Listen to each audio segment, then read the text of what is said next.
ಶ್ರೀ ಗುರುಭ್ಯೋ ನಮಃ. ಕನ್ನಡಾಂಬೆ ಕಂದ ಎಜುಕೇಷನ್ ಚಾನಲ್ಗೆ ಎಲ್ಲರಿಗೂ ಸ್ವಾಗತ.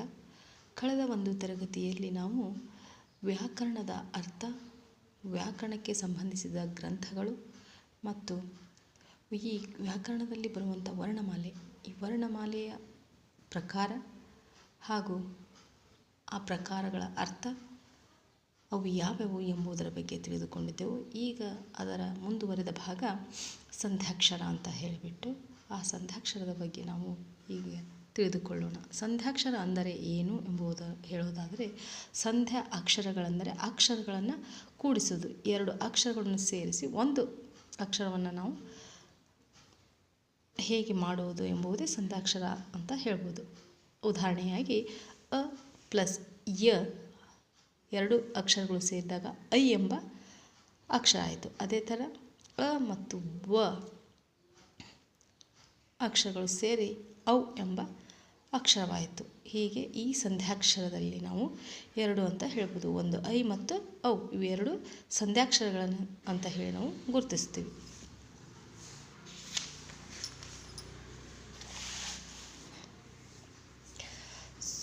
ಸ್ವರಗಳನ್ನು ಭಾಷಾ ತಜ್ಞರು ಉಚ್ಚಾರಣೆಯ ದೃಷ್ಟಿಯಿಂದ ಎರಡು ರೀತಿಯಲ್ಲಿ ಗುರುತಿಸಿದ್ದಾರೆ. ಒಂದು ಸಮವೃತ್ತ ಮತ್ತು ಆವೃತ್ತ. ಈ ಸಮವೃತ್ತ ಅಂದರೆ ಏನು ಅಂತ ಹೇಳೋದಾದರೆ, ತುಟಿಗಳು ಗೋಲಾಕಾರಕ್ಕೆ ತಿರುಗಿ ಉಂಟಾಗುವಂತಹ ಸ್ವರಗಳನ್ನು ನಾವು ಸಮವೃತ್ತ ಸ್ವರಗಳು ಅಂತ ಕರಿತೀವಿ. ಈ ಸಮವೃತ್ತ ಅಂತಂದರೆ, ಸಮವೃತ್ತ ಅಂತ ಹೇಳಿದರೆ ಈ ತುಟಿ, ನಮ್ಮ ಕೆಳತುಟಿ ಮತ್ತು ಮೇಲ್ತುಟಿ ಎರಡೂ ತುಟಿಗಳು ಸೇರಿ ಗೋಲಾಕಾರಕ್ಕೆ, ಅಂದರೆ ಊ ಊ ರು ಓ ಓ ಔ, ಈ ಆರೂ ಅಕ್ಷರಗಳು ಏನಿದಾವಲ್ಲ, ಈ ಸ್ವರಗಳು ಇವು ಸಮವೃತ್ತ ಸ್ವರ ಅಂತ ನಾವು ಗುರುತಿಸ್ತೀವಿ. ಎರಡನೇದ್ದು ಆವೃತ್ತ ಸ್ವರ ಅಂದ್ರೇನು? ಹಾಗಾದರೆ ಆ ತುಟಿಗಳು ಗೋಲಾಕಾರಕ್ಕೆ ತಿರುಗದೆ ಅವುಗಳ ಹರಡುವಿಕೆಯಿಂದ ಉಂಟಾಗುವಂಥ ಒಂದು ಸ್ವರಗಳನ್ನು ನಾವು ಆವೃತ್ತ ಸ್ವರಗಳು ಅಂಥೇಳಿ ಕರಿತೀವಿ. ಇವು ತುಟಿ ಇಲ್ಲಿ ಏನಾಗುತ್ತಾ, ಸಮವೃತ್ತದೊಳಗೆ ತುಟಿಗಳು ಗೋಲಾಕಾರಕ್ಕೆ ತಿರುಗಿತ್ತು.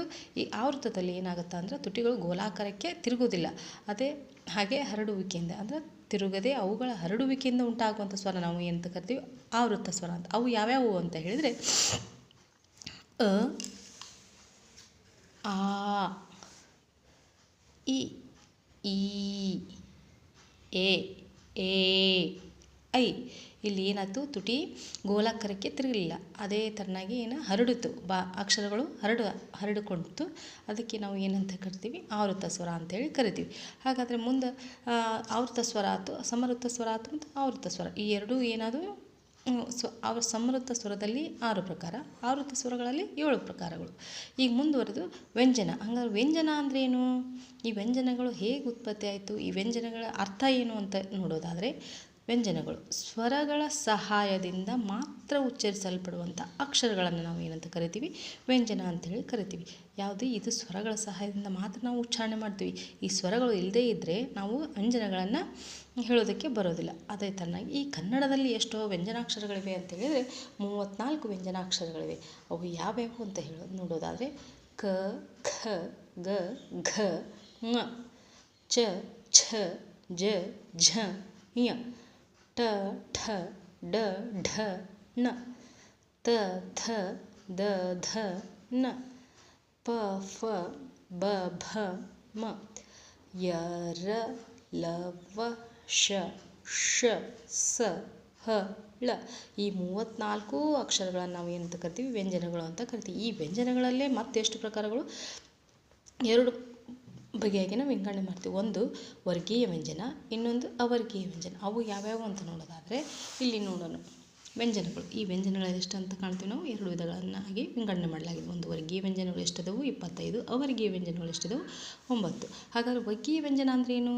ಆ ಅರ್ಥ ನೋಡೋದಾದರೆ, ಕ ಕಾರದಿಂದ ಮ ಕಾರದವರೆಗಿನ, ಅಂದರೆ ಇಲ್ಲಿ ನೋಡಿ, ಕ ಇಲ್ಲಿಂದ ಕದಿಂದ ಮ ಕಾರದವರೆಗೆ ಈ 24, 25 ಅಕ್ಷರಗಳನ್ನು ನಾವೇನಂತ ಕರಿತೀವಿ? ವರ್ಗೀಯ ವ್ಯಂಜನಗಳು. ಇವೇನು ಮಾಡುತ್ತೆ? ವರ್ಗೀಯ ವ್ಯಂಜನಗಳು. ಈ ವರ್ಗೀಯ ವ್ಯಂಜನಗಳನ್ನು ನಾವು ಕದಿಂದ ಮ ಕಾರದವರೆಗಿನ 25 ಅಕ್ಷರಗಳನ್ನ ವರ್ಗೀಯ ವ್ಯಂಜನಗಳು ಅಂತ ಕರಿತೀವಿ. ವರ್ಗೀಯ ವ್ಯಂಜನದಲ್ಲಿ ಮತ್ತೆ 3 ವಿಧಗಳಾಗಿವೆ.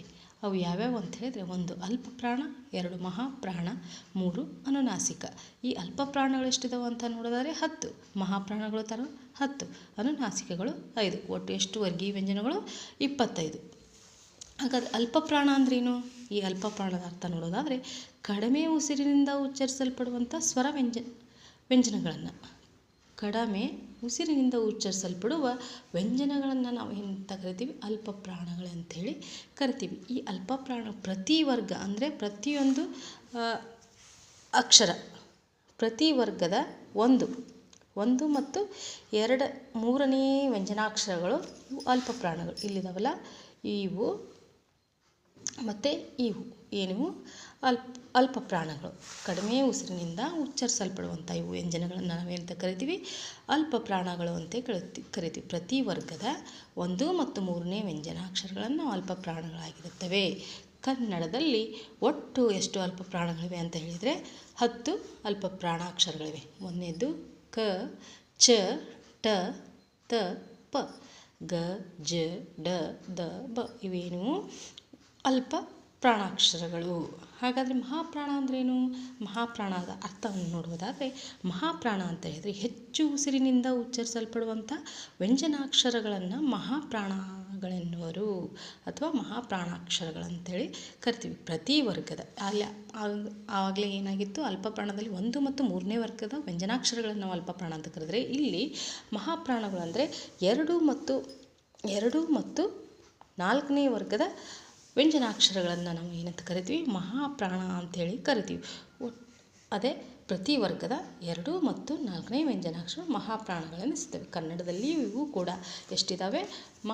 10 ಮಹಾಪ್ರಾಣಾಕ್ಷರಗಳು ಇದ್ದಾವೆ. ಹಾಗಾದರೆ ಅನುನಾಸಿಕ ಅವುಗಳು ಯಾವ್ಯಾವು? ಇಲ್ಲಿದ್ದಾವೆ ನೋಡಿ. ಖ, ಛ, ಠ, ಥ, ಫ, ಘ, ಝ, ಡ, ದ, ಭ ಇವು ಮಹಾಪ್ರಾಣಾಕ್ಷರಗಳು. ಹಾಗಾದರೆ 3ನೇ ಪ್ರಕಾರವಾದಂತಹ ಅನುನಾಸಿಕ ಅಂತ ಅಂದರೆ ಏನು ಅಂತ ನೋಡೋದಾದರೆ, ಮೂಗಿನ ಸಹಾಯದಿಂದ ಉಚ್ಚರಿಸಲ್ಪಡುವ ವ್ಯಂಜನಾಕ್ಷರಗಳನ್ನು ಅನುನಾಸಿಕಗಳು ಅಂಥೇಳಿ ಕರಿತೀವಿ. ಈ ಮೂಗಿನ ಸಹಾಯ ಅಂದರೆ ಪ್ರತಿ ವರ್ಗ ಇಲ್ಲಿದಾವೆ ನೋಡಿ. ಈ ಪ್ರತಿ ವರ್ಗದ 5ನೇ ಅಕ್ಷರ ಇಲ್ಲಿದೆ ನೋಡಿ. ङ, ಞ, ಣ, ನ, ಮ ಇವೇನು?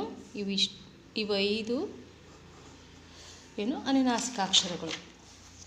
ಪ್ರತಿ ವರ್ಗದ 5ನೇ ಅಕ್ಷರ ಅನುನಾಸಿಕಾಕ್ಷರಗಳು ಆಗಿರುತ್ತವೆ. ಕನ್ನಡದಲ್ಲಿ ಒಟ್ಟು ಎಷ್ಟಿದ್ದಾವೆ? 5 ಅನುನಾಸಿಕ ಅಕ್ಷರಗಳಿವೆ. ಅವುಗಳೆಂದರೆ ङ, ಞ, ಣ, ನ, ಮ ಇವು ಏನು ಅನುನಾಸಿಕ ಅಕ್ಷರಗಳು. ಹಾಗಾದರೆ ಅನುನಾಸಿಕ ಅಕ್ಷರಗಳ ನಂತರ ಅವರ್ಗೀಯ ವ್ಯಂಜನಗಳು ಅಂತ ನಾವು ನೋಡ್ತೀವಿ. ವ್ಯಂಜನಾಕ್ಷರದಲ್ಲಿ ಎಷ್ಟು? 2 ಪ್ರಕಾರಗಳು. ಒಂದು ವರ್ಗೀಯ ವ್ಯಂಜನ, ಇನ್ನೊಂದು ಅವರ್ಗೀಯ ವ್ಯಂಜನ. ಈ ವರ್ಗೀಯ ವ್ಯಂಜನದಲ್ಲಿ ನಾವು 3 ಪ್ರಕಾರಗಳು ನೋಡ್ತೀವಿ: ಅಲ್ಪ ಪ್ರಾಣ, ಮಹಾಪ್ರಾಣ ಮತ್ತು ಅನುನಾಸಿಕ. ನಂತರ ಅವರ್ಗೀಯ ವ್ಯಂಜನ ಅಂದರೆ ಏನು ಅಂತ ನೋಡೋದಾದರೆ, ಯಕಾರದಿಂದ ಳಕಾರದವರೆಗಿನ 9 ಅಕ್ಷರಗಳನ್ನು ಅವರ್ಗೀಯ ವ್ಯಂಜನಗಳು ಅಂಥೇಳಿ ಕರಿತೀವಿ. ಏನು? ಯಕಾರದಿಂದ ಳಕಾರದವರೆಗಿನ 9 ಅಕ್ಷರಗಳನ್ನು ಅವರ್ಗೀಯ ವ್ಯಂಜನಗಳು ಅಂತೇಳಿ ಕರಿತೀವಿ. ಅದರಲ್ಲಿ ವ್ಯಂಜನಗಳನ್ನು ಉಚ್ಚಾರಣೆಯ ದೃಷ್ಟಿಯಿಂದ, ಅಂದರೆ ಈ ವ್ಯಂಜನಾಕ್ಷರಗಳ ಉಚ್ಚಾರಣೆಯ ದೃಷ್ಟಿಯಿಂದ ಕರ್ಕಶ ಮತ್ತು ಮೃದು ವ್ಯಂಜನಗಳೆಂದು ವಿಭಾಗಿಸಲಾಗಿದೆ. ಏನು? ಕರ್ಕಶ ಮತ್ತು ಮೃದು ವ್ಯಂಜನ. ಈ ಕರ್ಕಶದಲ್ಲಿ 13 ಅಕ್ಷರಗಳು ಬಂದರೆ ಮೃದು ವ್ಯಂಜನದಲ್ಲಿ 21 ಅಕ್ಷರಗಳು ಬರುತ್ತೆ. ಒಟ್ಟು ವರ್ಗೀಯ ವ್ಯಂಜನದ ಮೊದಲೆರಡು ಅಕ್ಷರಗಳು ಹಾಗೂ ಅವರ್ಗೀಯ ಶ, ಶ, ಸ ಇವು ಕರ್ಕಶ ವ್ಯಂಜನಗಳಾಗಿವೆ. ಎಷ್ಟು?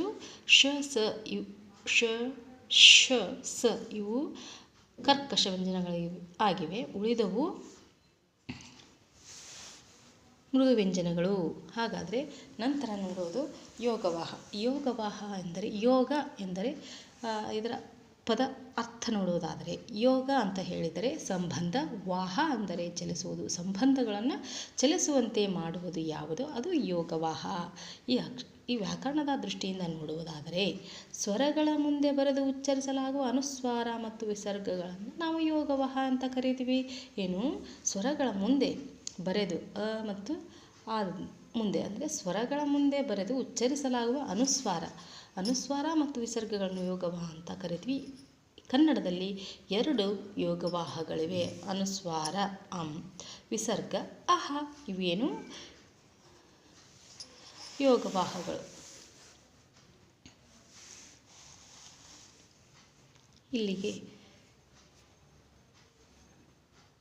ಈ ಒಂದು ತರಗತಿ ಮುಂದುವರೆದ ಭಾಗ ನಂತರದ ತರಗತಿಯಲ್ಲಿ ಮುಂದಿನ ಅಂಶಗಳನ್ನು ತಿಳಿದುಕೊಳ್ಳೋಣ. ಇಲ್ಲಿಗೆ ಈ ತರಗತಿಯನ್ನು ಮುಕ್ತಾಯಗೊಳಿಸೋಣ. ಧನ್ಯವಾದಗಳು.